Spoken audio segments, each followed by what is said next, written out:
Erica, thank you so much for coming on today. I really appreciate it. First thing I'd love to know is when you decided you were going to go out on your own and start your own company, EMRG, and I assume it's part of your initials of some sort. No, it's not at all because it seems like the EM. I thought maybe Oh, it I was. know. Everyone says it all the time. My partner's Mario and Erica. So obviously that's like the first assumption, which makes complete sense. But it actually is Event Marketing Resource Group, and we just didn't think it sounded that great. So we bridged it together. Oh, good. Well, good. Yeah. You could also say it's your initials with. So you have a partner? I have a business partner, yes. Oh, good. So when did you ultimately decide to start your own? I assumed you had experience already in this industry before you started. So I went to Columbia Business and got my business degree as well as a licensed therapy. And I thought that's what I wanted to do. And I realized that it wasn't. And so I just started to literally learn from every opportunity. I worked in doing fashion events. I worked at agencies. I just kind of wanted to get my hands wet on all different events and what it took to produce that from start to finish, as well as being able to understand all the business side and kind of bridge it. And that's kind of where that path led me.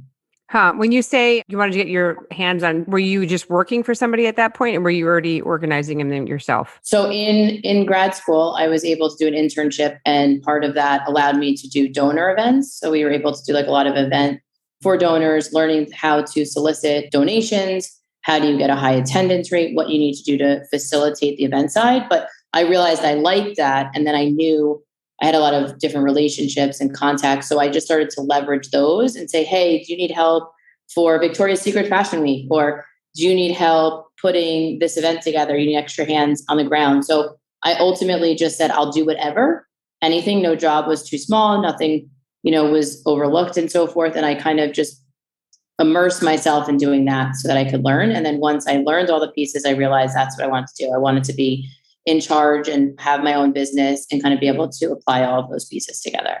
That's great. What year did you graduate at CBS? 2002. I graduated in 2000. So that's great. It's a great place to go to school because you get to do the internships and stuff while you're there because you're right in the city. And so what ultimately made you decide to get a partner and to actually formalize having a company? So I was actually working, he was one of the bosses I had when I was doing these side jobs. And I realized that I really liked it. And so he had a partner at the time and they wound up in essence splitting, and there was an opportunity and I kind of segued in and we kind of morphed the business from what it was, which was just basically events and nightlife and kind of running different properties, to what it is today, which is a full service events marketing and production agency. That's great. What has been the biggest struggle? Is it finding clients? Is it keeping the details together? What do you find is your biggest struggle day to day? I think it's staff. Yeah. I feel like people work differently these days. Kind of I grew up with it's whatever it takes is you're going to do. And even if it's above and beyond what you were supposed to do, that to me is something that seems to have a little bit of a disconnect between people now. Maybe because there's so many apps that are out that are oh, I'll do this or I'll do that. But really just building a core team is the most important thing. It's also the thing that you need to spend the most time in, that's sometimes overlooked when you're building a business and being able to service clients, right? It's not about how many clients you can get. It's how many clients can you get and keep. So we have this very long longitude, of clients that keep coming back year after year. And, I think that has to do with really caring and putting in the time to over deliver. Mm-hmm. Now, do you do that when you find the correct employee, staff, whatever? Is it through the interviewing process that you have to have a fine tune of who you're looking for? And is there also an extensive kind of training to make sure they're hitting your expectation? Do you have a standard operating procedure for that to make sure it gets done to the level that you want it to be? So there's two parts, right? You're going to interview people and they're going to say what they think you want. And then there's actual practical, where you see that a lot of what they said is not true, but you already hired them because that's kind of how it goes. And then you have to implement a lot of training. So depending on the level of how far off they are from what they described, there's a training process. How do you do intakes? How do you operate? How do you want people to be responding to emails coming in? What are those steps? And that does take a while. And some people are going to learn quicker than others. Yeah. I think that's a common theme, especially now when it's just hard to get staff, right? And so I think that's a huge common theme. And then there's just a theme that the younger generation kind of, they know they have more opportunities and they're distracted and they ghost work and they don't show up, or everything's just, delayed. It's definitely a different work ethic, I think, than that some of us have been used to growing up, that you just did what it took. I see you also have transitioned to doing more virtual events, obviously during the pandemic, which is great because I think a lot of people were like, uh-oh, I'm a party planner or I'm an events planner and now I have nothing to do. And so how did you make that transition? Were you already doing them before the pandemic, or was that something completely new to you? Completely new. Wow. Okay. So what happened was business 8-9 figures to 0. Like, Wow. Overnight. Governor says you can't bring staff into your office. It's illegal. You can't do X, Y, and Z, all the things that we did for what we did for our business. And all venues closed. So no space to host it. No one wants to be around other people. Big, huge issue, obviously, dealing with global pandemic. So we literally were faced with a situation where we were like, well, if we don't adapt and adjust and advance, we won't be here, right? And that's the phase that people had to experience. A lot of people didn't and just said, I'm going to sit and wait, because no one thought it was going to be as long as it was and is. No. And some people made that jump. And so my partner decided to immerse himself with a lot of education and really kind of jump into that. I actually was hesitant and was like, this sounds bizarre that we're going to take in person to virtual. I'm not a tech person. And I thought that it was going to pass quicker. It didn't. And thankfully we did immerse ourselves. So he kind of like opened up that door, and we started to go to clients and say, hey, Diligent, hey, Fiverr, hey, 1-800-Flowers, the people that we had already built that good core relationship with in the real world, is what I call it, before pandemic, and say, you guys need to do something. Are you willing to take the jump with us? And we'll create movies and kind of like theater experiences where you're like opening acts and welcoming people, from kind of a virtual sense. So that was kind of the approach that we took. We are fortunate that people also didn't want to be left behind.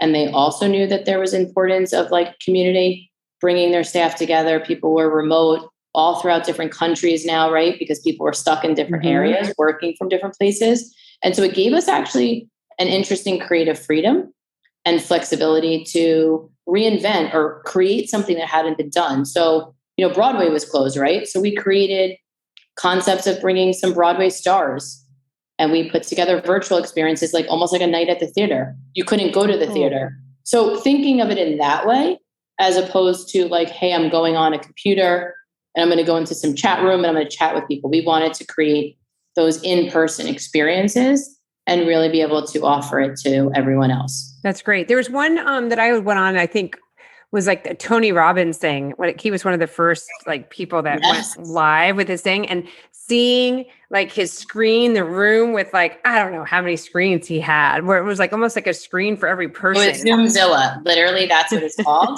It's literally exactly what my business partner is like, loves Tony Robbins. So the same thing. So doing those engaging, right? You saw those boxes that were sent and the engagement aspects and being able to see all the people that took innovation. He even, for example, was not going to do anything. Yeah. He literally stumbled on, the team that actually developed everything for him by chance, because he was talking to someone else and they were like, oh, I'm building the studio. And he was like, oh, I don't want to come to your studio. I want to build my own. So. Well, all of that's so expensive too, right? But I guess it's relative, because renting places and food is expensive. So you're just kind of shifting what you would have spent here in person for that. It'd be interesting now, like rolling out going forward, going back to, like you just talked about how you put together a whole huge trade event, which is unbelievable. But this kind of hybrid of like, how do you go back and incorporate where you're back in person, so the people who want to go back in person, but now you can also capture people that can't get there in person, but you're not just forgetting them because they can't get there or they don't want to get there. So how do you kind of include them too? It's a whole new market, and it's going to be interesting to see how it rolls out. And that's a good point, because literally you're coming from like a year and 8 months where people have been able to have access. And I use the word access because we're, on Zoom right now, right? We're connected and we're having access to each other. But before the pandemic hit, people only went to events really if they were local. So like you weren't inviting your California office or your European office. You pretty much were picking and choosing. But what we've learned through the pandemic and through this virtual component is that you can incorporate both an in-person experience and a virtual. Those aren't going to look the same, managing expectations, but you can offer different aspects to each so that each feels special, as opposed to saying, well, if you can't afford to fly here, oh, well, you can't come. Mm-hmm. So giving out gift boxes, sending people kits that says, hey, have a cocktail virtually, right? Doing some kind of performance that they can engage with, or an illusionist that we can pull up people on stage and allow them to see that excitement and camaraderie. Having everyone's faces on the screen really opens it up. So I think it's something that is here to stay.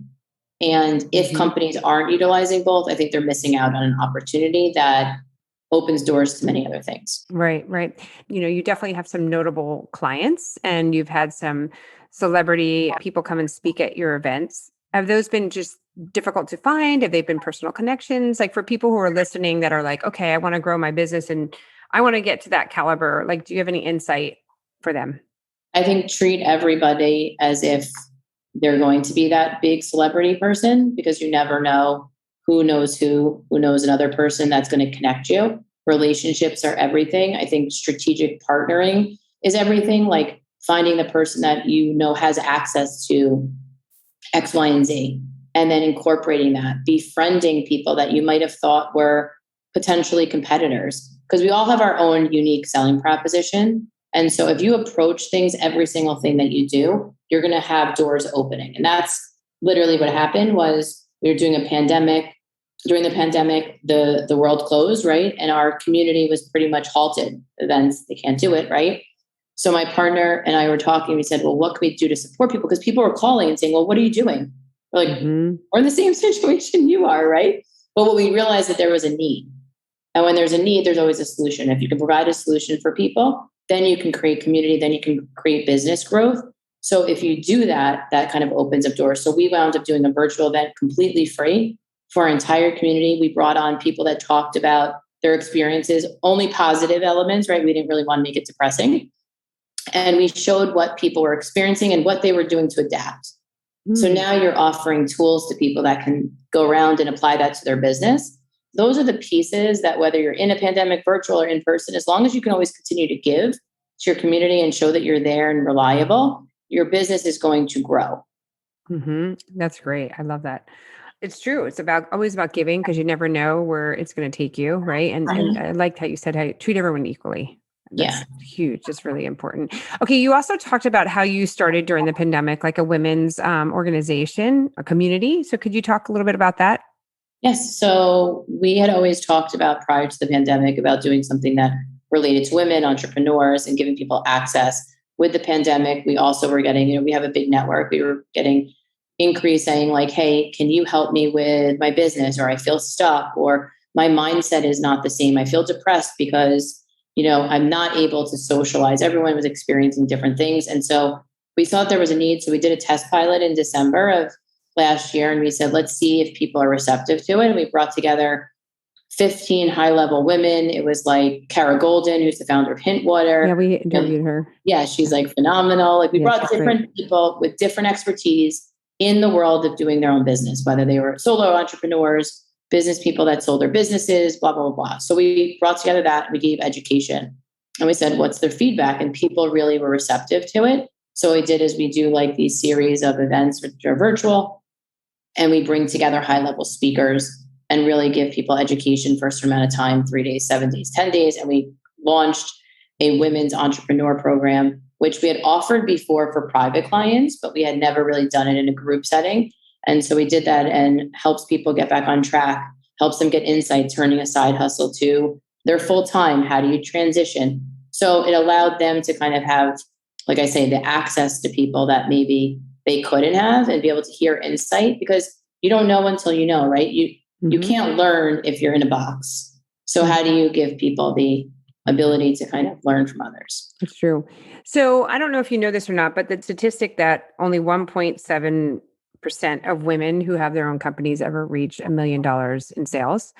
Not to put you on the spot, but if you were to name a couple of things or one reason why you think some women, and also just in general, right? Most businesses don't make it. So that aside, but if you were to say one reason why someone does reach that or become successful, like some attribute, characteristic, or something that they're doing, what would it be? I think it's persistence. I think it's being kind and empathetic. And I go back to treating everybody as if so people always joke to me and say, well, how come you took the time to call in a dinner reservation for 2 people? Is there a revenue there? No, right? I did it because that call might be for somebody who's important in a business, like a CEO of Columbia Records or so forth, right? And that call will take care of them at that time, but they'll remember that. So it's always going above and beyond. And I find that people are more transactional where they feel like I'm doing X and I'm getting this. And that I think halts people's businesses.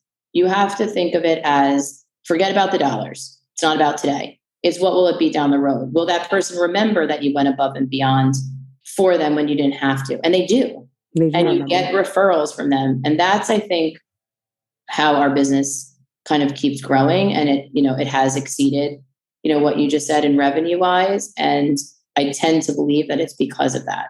Mm-hmm. Have you ever read the book, The Go-Giver? Mm-mm. Oh, it's exactly what this is about. Oh, it is? It's kind of like a parable. It's not like a real life story, but it's a guy who like writes a book and it's kind of, he talks about that. He's like, I think he's like an insurance. I read it so long ago, but he was like an insurance salesman. And he talks about like why one guy doesn't do well and one doesn't. And it all comes down to like, just always be giving and thinking about how you can give, because that is going to serve you in the long run more than what you're going to, if you're in a take mindset. Yeah. I think that the take it mindset no longer works. I think it might have worked years ago, but people see through it. Totally. And that's, I think, the core thing, right? Is like, what's your foundation? Some people are like, I'm a 9-to-5 person. Then you shouldn't be an entrepreneur. You shouldn't own your business, right? Are you going to go above and beyond? Are you going to do that stuff to make people feel special and warm and remember you? And that's where the growth comes from. Mm-hmm. It's when you don't care about the dollar. Yep, that's true. Now, most of the events that you do in person, are they mostly New York City or do you do them around the world? So it's around the world. I just came back from Boston for like a 3-day charity event. So it really just depends on what the client's needs are. We'll have clients that say, hey, can you do an offsite retreat? We're going to Miami. We're going to Arizona. We're going here. We're going there. And so we can do that. We are based in New York, but we can go wherever the desire need is. That just to me seems so mind-boggling, like how you keep your finger on like what's like hip and new and everywhere around the world. It's like, how do you have like a travel agency or somebody who's helping you, or is that what you guys do on your own as well? So we represent about 100 spaces in New York. A lot of the spaces do have other properties. So like a lot of people in New York have Miami or California and other cities and so forth. But ultimately, it's okay to ask. So if I don't know, I'm going to go to someone who I think is like that expert in that area. And I will make that ask. Can you help me? Can I partner with you? Can I cut you into this project to do A, B, and C? Or do the research on my own if I feel like I'm comfortable and just dive into it. Okay. So not to harp on a negative, but is there any like time out of any events? Because we all know like things go wrong badly fast. Is there any event that you've been like, oh my God, the place burned down or whatever, and how you overcome it? Like one time, one of my business ideas at a business school was working with photographers, because this is a time there was no internet, there was no like wedding list, whatever. So I was going around and trying to get wedding photographers like to work with online and get their photos online and all that. So one of those, she was like a premier wedding photographer. I think she charged $25,000 every wedding, even though it was 20 years ago. And I was like, I asked her that question once and she was like, oh my gosh, I had the film. It was in my pocket and the wedding was just over. And I went to flush the toilet and they all fell down into the toilet and they went. So she's like, all the photos from the entire wedding were gone. How did she handle that? I know, right? She's like, went out and she just had to apologize and obviously gave him the money back. But like, that was it. All the photos from the entire person's wedding that they can't get back were gone. I was like, oh my God. So it would stress me to do events because I feel like there's just things that you're just always putting out fires. I think the main thing is, right? Even when something goes wrong is for no one to know. Because your run of show, like your back of house timeline or, BO for like banquet event orders and so forth, no one sees them except for like a few people. And the majority are not clients, right? They're usually your one point of contact and then backup house. So as long as you can come up with a solution, and I think anything is fixable. So something happens with one entrance, go through another, right? Something happens with one setup, it backs up, come up with a solution. As long as you're always forward thinking like that, then I think that you'll never really have a problem. It's really when you panic, right? So I'll give you an example. We were in Boston this weekend doing a run walk, and 7:30 at night, I get a text message. Hey, we need 3 wheelchairs. I'm like, 3 wheelchairs for what? They're like, for tomorrow's event. It starts at 8 a.m. So it turned out that a few of the donors were bringing family members. They couldn't walk. They were sick. And we needed to get wheelchairs. So clearly you can't rent wheelchairs at 7:30 at night on a Saturday. So I said, you know what? I'm going to call the hospitals. It was like a joke. They were like, there's no way you're going to be able to cold call into a hospital and convince someone to give you 3 wheelchairs. And I did. It wasn't one hospital. It took like 3. And I said my spiel of why it was important and how they weren't going to miss the wheelchairs for a few hours. And I was able to get it. So if you go with the mindset of, I can solve a problem, it might not be the path that you originally thought, then I believe you'll always land on your feet. Yeah, it's totally true. You just got to always believe it's going to work out, and just, it's a game. How are you going to get there? Yeah, it's like a jigsaw puzzle. Totally. Okay. So just to end, is there anything or any advice for other female entrepreneurs that are listening, who are either thinking about doing this or, starting their own company, or they're in the throes of it and they're like, well, why am I doing this? So I think that being an entrepreneur, starting your own business is not for the weak. I think you have to recognize that it'll be 24/7 and be committed to understanding that you'll be able to have breaks, but like you have to go all in and say to yourself, is that something that I want to embark on? It's not for everybody, right? It's okay to work for a good company and leave when you leave and check off. So understanding who you are so that you can make the right decisions for yourself and know where your weaknesses are. So I don't like to edit stuff. I'm more in person, right? I don't like to do run of shows that are very tactical. I can speak it, but I don't like to get into those things. So I'm going to have a team around me that likes to do those pieces, and being aware of what your strengths are and what your weaknesses are so that you're not sitting there driving yourself crazy. And it's okay if you can't afford to hire those people full time. You don't have to. Everybody can be a strategic partner and provide value, and you just work out those structures. So just kind of understanding that umbrella would be really helpful. That's great. That's great. Well, thank you so much, Erica. I really appreciate your time. This has been great. Thank you so much. I've learned a lot, and I'm just enamored that you can pull off all of these. I think I'd be stressed every night. No, if you have to love it. Yeah, totally. And I mean, if anyone has any questions or wants to, follow up on a question, I'm happy to share. What's the name of your women's group if someone wants to join? Yeah, it's womeninsidernetwork.com. Okay, perfect. Awesome. Thank you so much. Thank you.